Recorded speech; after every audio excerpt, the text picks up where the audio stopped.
சின்ன மருமகன் வந்ததுனால என்ன உங்களுக்கு சௌரிய குறைவு ஏற்பட்டது? சௌரிய குறைவு இல்ல, அவங்களுக்கு சௌரியம் கிடைச்சது. அதாவது நாங்க பெரிய மூத்த மருமகளா போனப்போ எங்களுக்குள்ள ஹஸ்பண்ட் ஒய்ஃப்குள்ள இருக்க பிரைவசி வந்து எங்களுக்கு அந்த அளவு கிடையாது. அவங்க உள்ள வராங்க அப்படின்னா அவங்க முன்னாடி போய் ஹஸ்பண்ட் கிட்ட கையை பிடிக்க முடியாது, அவர் பக்கத்துல நான் நிக்க முடியாது. சிம்பிளா சொல்லணும்னா நாங்க 2 பேர் நின்று, அதாவது இப்போ இந்த சினிமாலலாம் பாக்குறோம் இல்லைங்களா, சமைக்கும் போது ஹஸ்பண்ட் வந்து நின்று பேசுறது அதெல்லாம் எதுவும் கிடையாது.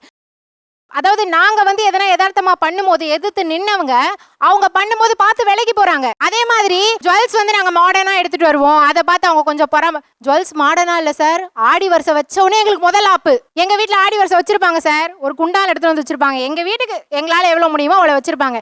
இவங்க அண்டால கொண்டு வருவாங்க லட்டு லட்டா.